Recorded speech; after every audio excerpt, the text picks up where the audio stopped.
You are listening to Food for Thought, where we seek the daily bread of life by clarifying spiritual truths and exploring how they operate in life experiences. My name is Dr. Ikenna Q. Azala. Let us begin.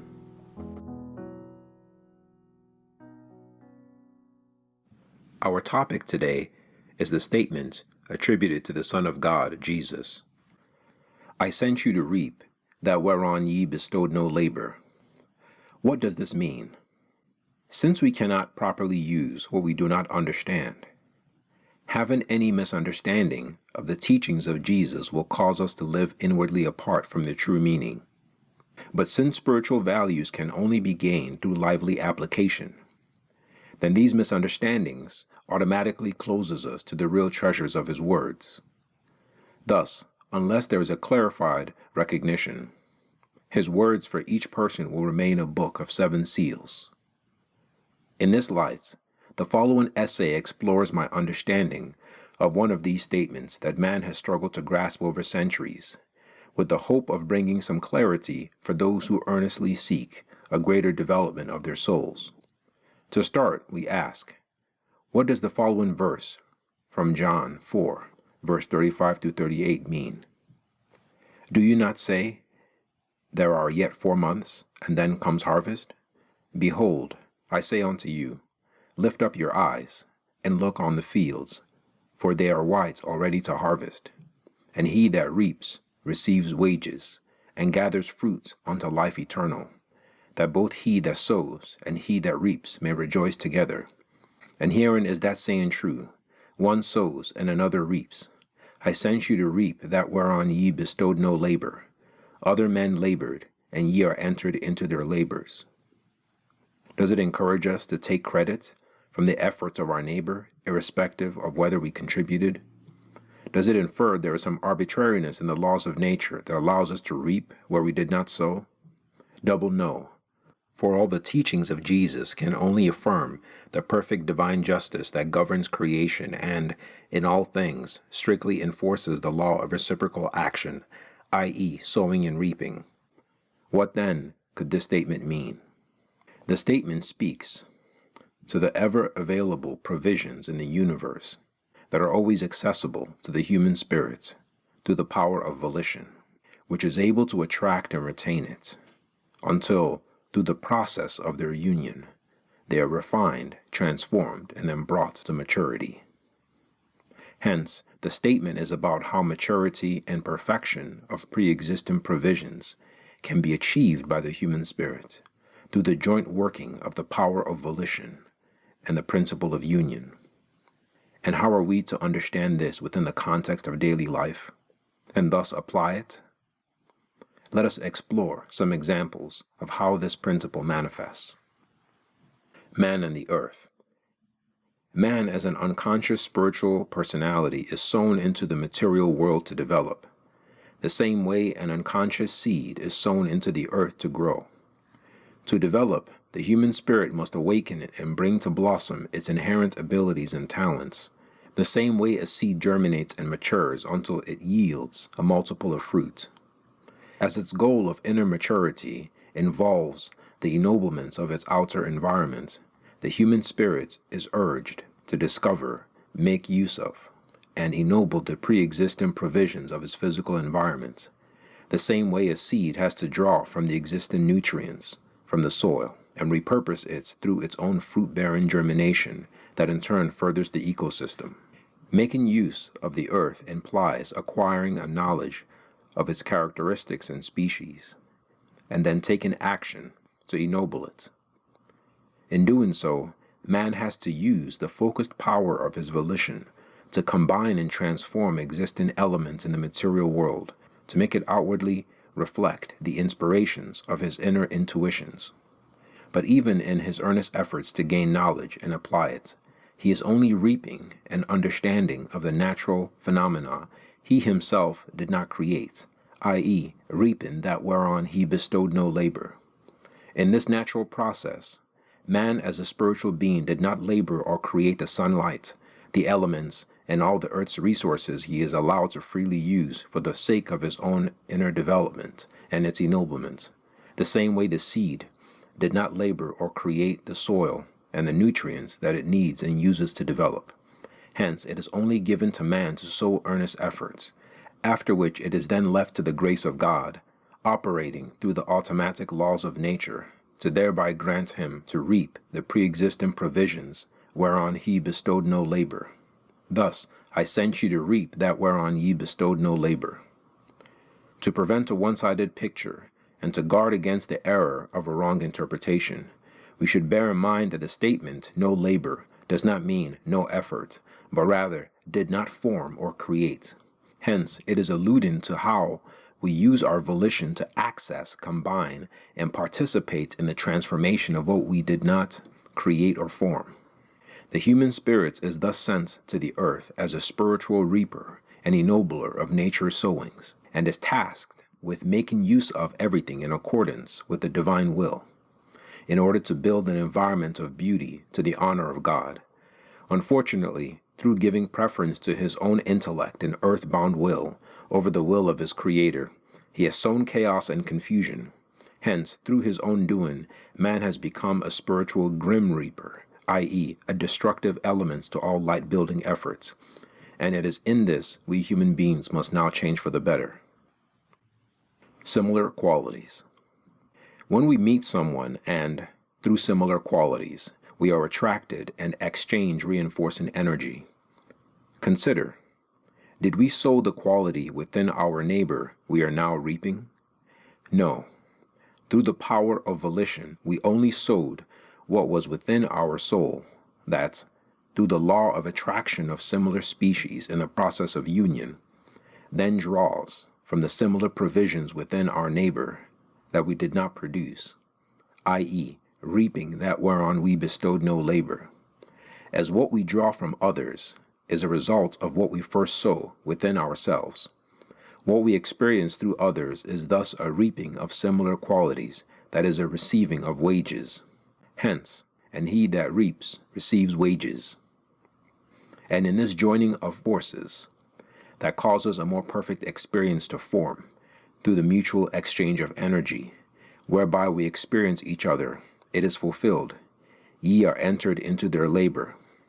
To enter into is to experience through the union of similar qualities, since what we sow in ourselves is what we reap in others. This idea is expressed in the popular saying, misery likes company, whereby likes means attracts. So the misery sown in one attracts itself in the company of another. Thus, by experiencing mutual misery, it is fulfilled that ye are entered into their labor. However, if this entering and fructification is based on noble qualities that swings upward, then through the reinforcement of such qualities, we gather fruit for life eternal. That is, obtain fruits of the Spirit. The process of thinking. What is thinking but an endeavor to materially form and mature a basic idea through the union of similar forces? When thinking, do we create the living power we use to think? No, it just flows through us as a gift, and we use it by gathering it into the form of a completed thought.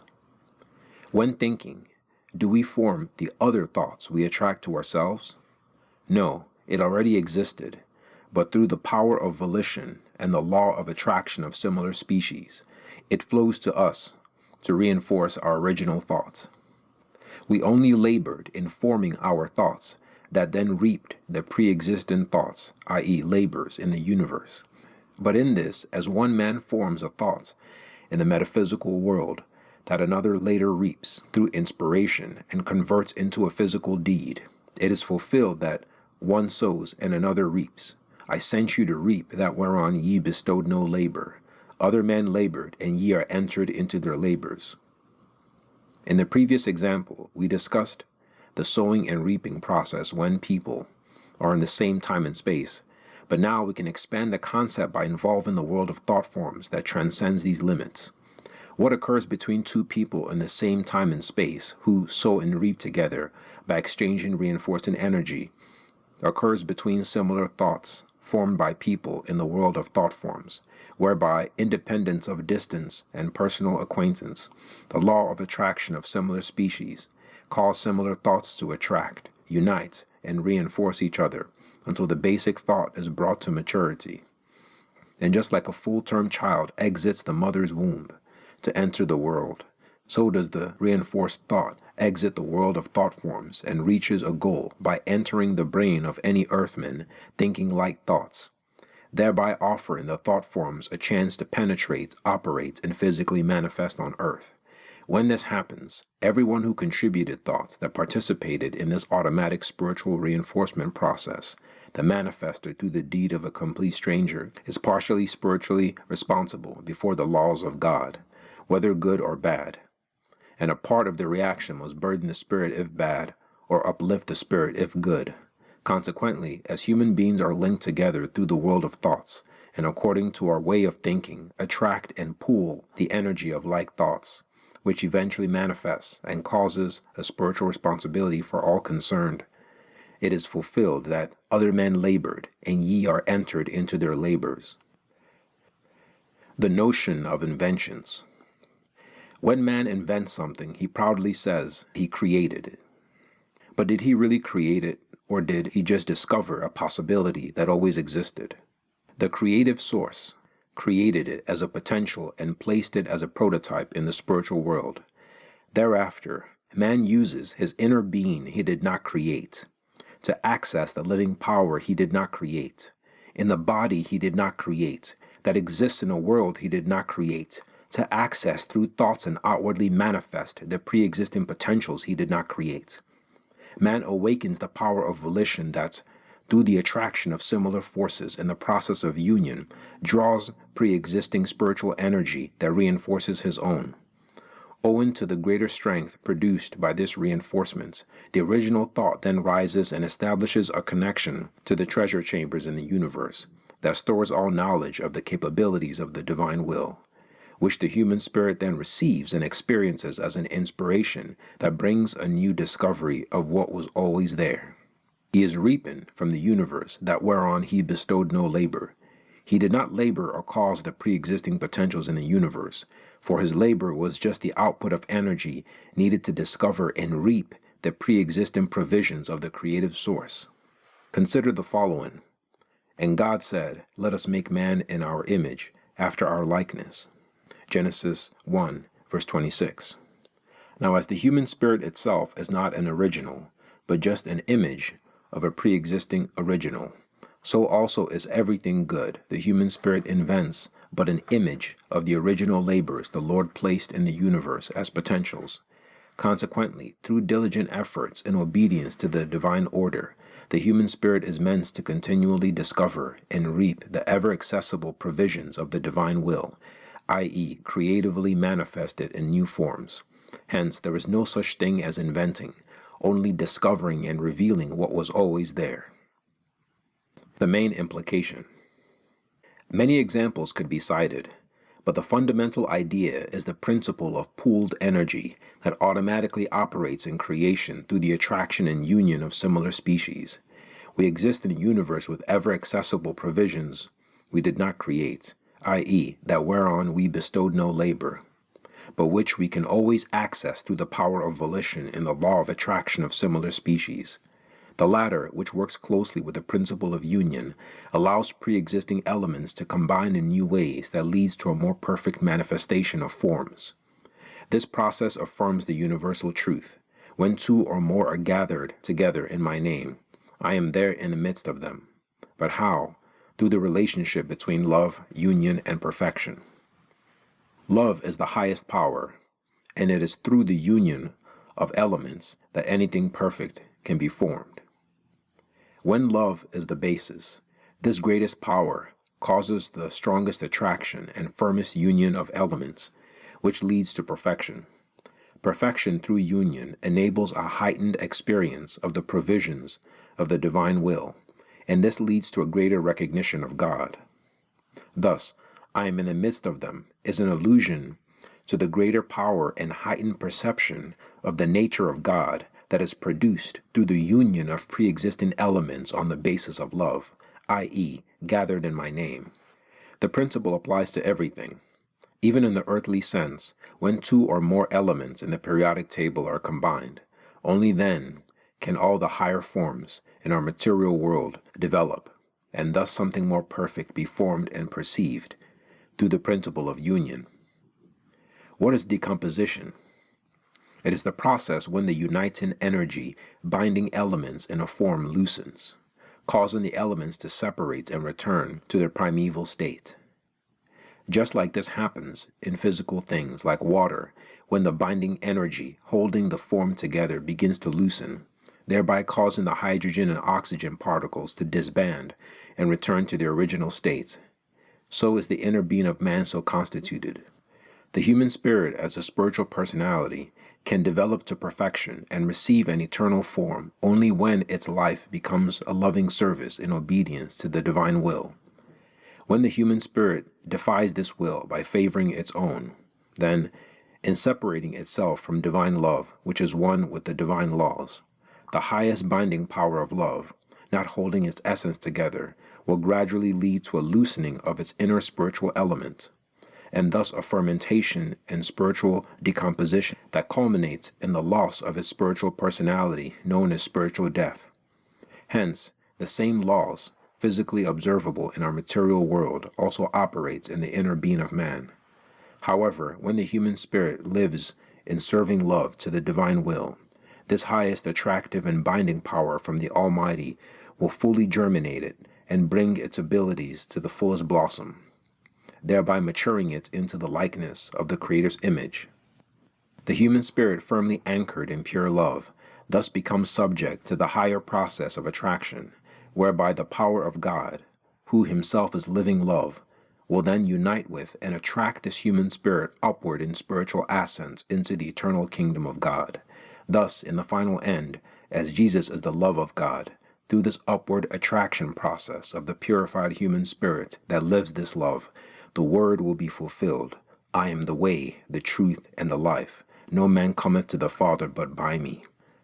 Thus, the pronouncement, I sent you to reap, that whereon ye bestowed no labor, is not a religious thought, but is a holy law of the universe that regulates and governs every aspect of human existence for all eternity.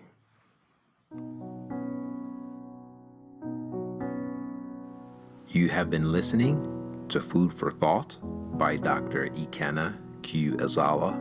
Website, foundationforascents.com. Thanks for listening, and until next time.